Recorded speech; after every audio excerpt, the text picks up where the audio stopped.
अखिल भूमंडलीय सर्व शिरोमणि मुनि समाज के संस्थापक आदि मुनीश्वर योगेश्वर सद्गुरुदेव शिव मुनि महाराज की जय।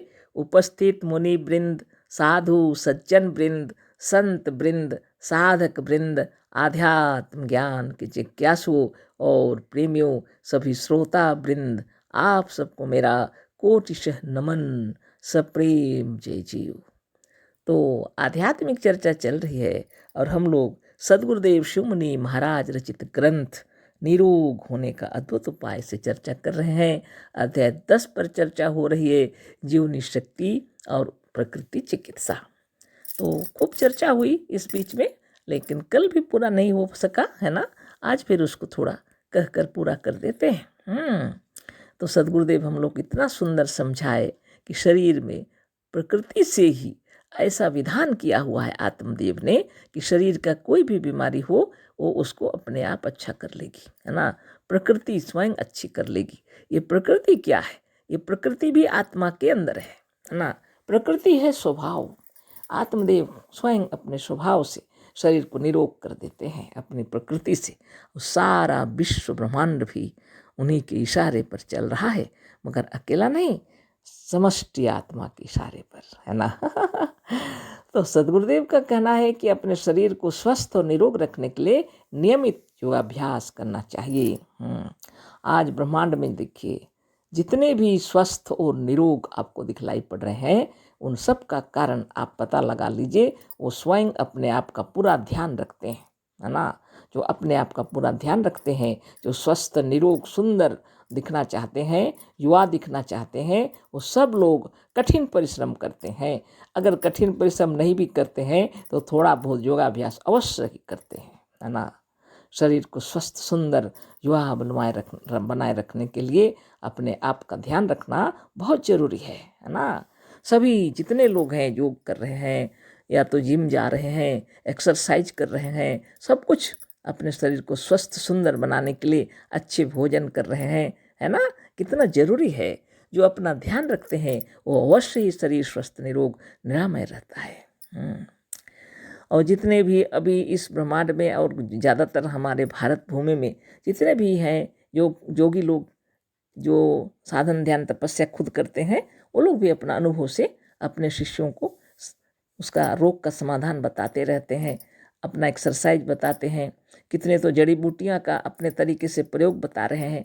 जो भी हो, सभी चाहते हैं स्वस्थ निरोग सुंदर युवा बने रहना चाहते हैं। जगत में कौन ऐसा है जो वृद्ध होना चाहेगा? लेकिन प्रकृति के नियम है, आत्मदेव ने ऐसे बनाए हैं अपनी खुशी के लिए। बचपन, है ना। कितना अच्छा होता है। फिर किशोर, जुआ और प्रौढ़ और वृद्धावस्था सब आत्मदेव ने बनाए हैं अपने अनुभूति के लिए, है ना। और फिर शरीर छोड़ करके नवीन शरीर में आकर के फिर सब संसार में भोगते रहते हैं, इसी तरह जीवन जीते हैं ना। जिस प्रकार की जागृत, स्वप्न, सुषुप्ति और तुरीय।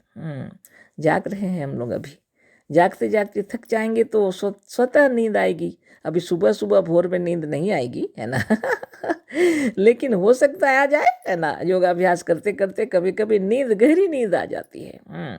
क्योंकि बाहर से भीतर मुड़ने से ही भीतर में आनंद का संचार होने लगता है, जिससे नींद आने लगती है। और इस नींद को जीत करके जो आगे बढ़ जाते हैं वो समाधिस्थ हो जाते हैं, है ना। तो सद्गुरुदेव शिव मुनि महाराज जो साधन ध्यान और तपस्या सिखलाए हैं, चक्रभेदन साधन सिखलाए हैं, संसार के सभी रोग दोष दुख तकलीफ और कष्ट उससे दूर हो जाते हैं बिना औषधि के, है ना। इसलिए सद्गुरुदेव इतना तपस्या करके स्वयं 50 वर्षों तक निरंतर योगाभ्यास करके उसमें से वो पवित्र चीज निकाले हैं जिसको चक्रभेदन कहते हैं गुरुदेव, है ना। योग व्यायाम भी उसको कहते हैं, है ना। बहुत सुंदर तरीके से उन्होंने साधन बतलाया। विश्व में जितने प्रकार की बीमारी अभी तक है और भविष्य में भी कोई बीमारी आएगी यदि, तो ये सारी बीमारियां उससे नष्ट हो जाती हैं, क्योंकि इससे जीवनी शक्ति प्रबल हो जाती है शरीर की। और प्रकृति से ही ऐसा नियम और विधान जो हुआ है वो जीवनी शक्ति के चलते तेजवंत हो जाती है। सभी प्रकार की बीमारी खत्म हो जाती है। कैंसर से लेकर के एड्स से लेकर के कितनी प्रकार की बीमारियां अभी बीच में तरह तरह के रोग उत्पन्न हो गए थे, ये सभी बीमारी समाप्त हो जाते हैं। और जो नित्य योगाभ्यास करते हैं उनके लिए तो कोई चिंता ही नहीं है ना। निरंतर योगाभ्यास करना चाहिए, सुंदर विचार से रहना चाहिए, है ना। और देखिए, दुनिया में आपसे सुखी और कोई भी नहीं है। संसार को कौन भोग सकता है? योगी ही भोग सकता है। जिसका शरीर स्वस्थ है, निरोग है, वही संसार को भोग सकता है। जिसका शरीर ही कमजोर है, दुखी है, पीड़ित है, जर्जर है, और वो क्या संसार को भोग करेगा? इसलिए सद्गुरुदेव शिवमुनि महाराज की जय, जिन्होंने इतना सुंदर ध्यान तपस्या बतलाया, चक्र भेदन बतलाए हैं और अष्टांग योग की व्याख्या करते हुए हम लोग को समझाए हैं, है ना। और इसको अगर जो अच्छी तरह समझ जाए, जीवन में कभी झूठ नहीं बोलेगा वो, जीवन में कभी किसी से लड़ाई झगड़ा नहीं करेगा वो। इसलिए अपने को अच्छा मजबूत बनाने के लिए नित्य दिन चक्र भेदन निश्चय करना चाहिए। ध्यान और तपस्या में डूब जाना चाहिए। सुबह सवेरे शौच से निवृत्त होकर चक्र भेदन करना चाहिए, है ना। तो गुरुदेव क्या बतला रहे हैं?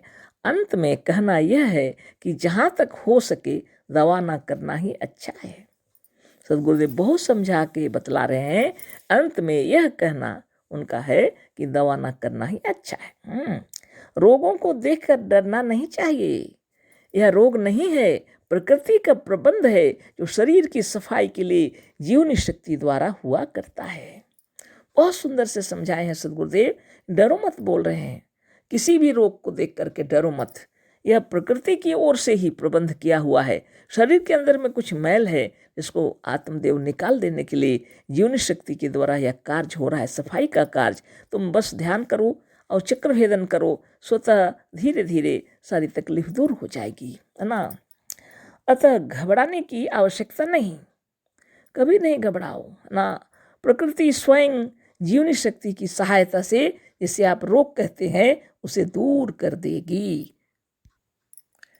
जीवनी शक्ति के इन कार्यों का जितना ही अध्ययन कीजिए अत्यंत आश्चर्य होगा, है ना। जीवनी शक्ति के इन कार्यों का जितना ही अध्ययन कीजिए उतना ही आप निर्भय हो जाएंगे। रोग और मृत्यु स्वयं भी मृतक और रोगी हैं।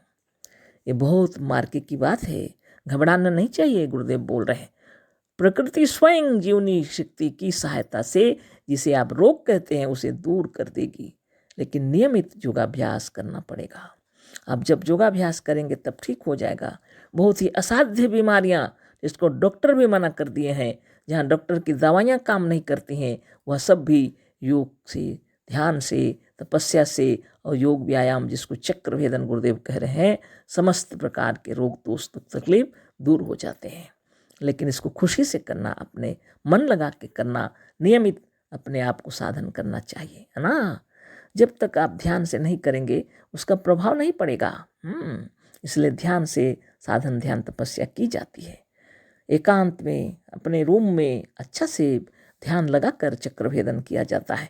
सब ध्यान तपस्या प्रणव प्राणायाम सब कुछ एकांत में शांति से करना है। और विश्व तो आपके लिए ही है।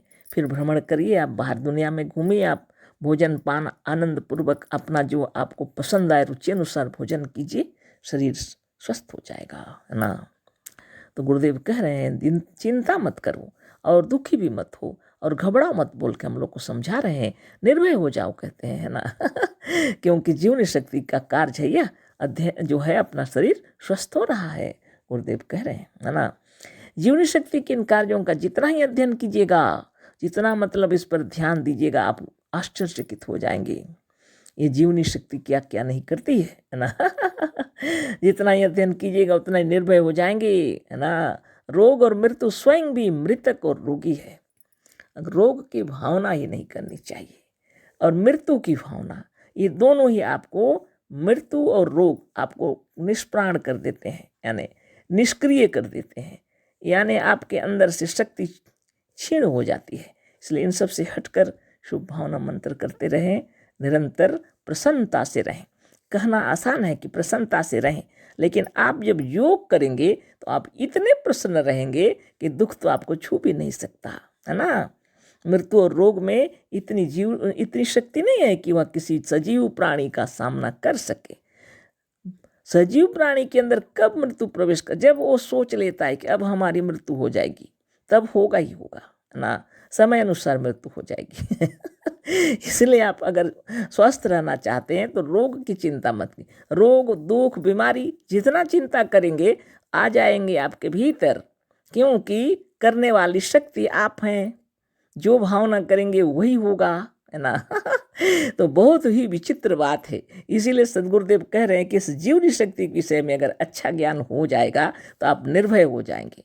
क्यों ऐसी चीज़ों की चिंता करेंगे जो आपको तकलीफ दे, आप अच्छी चीज़ों को चिंता कीजिए। इसलिए सदगुरुदेव शुभ भावना मंत्र बतलाए हैं गुरुदेव हम लोगों को, है ना।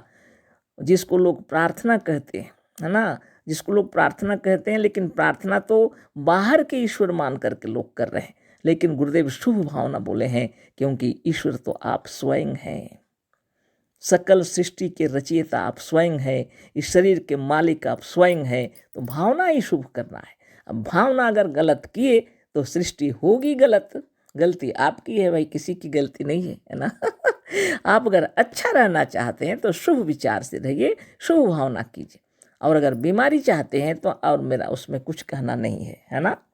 तो गुरुदेव जो सिखाए हैं इसको तथ्य से समझ लेना है ना। इस पर निर्भय हो जाना है, सदगुरुदेव वही बताए हैं। तो सदगुरुदेव की जय। और आज ये कंप्लीट हो गया, पूरा हो गया हम लोग का ये अध्याय। कल दूसरे अध्याय पर चर्चा होगी। अखिल विश्व ब्रह्मांड में जितने जब मुनिजन हैं सबको कोटि कोटि नमन, सब प्रेम जय जीव। सदगुरुदेव शिवमुनि महाराज की जय, समस्त जीवों की जय, सब प्रेम जय जीव।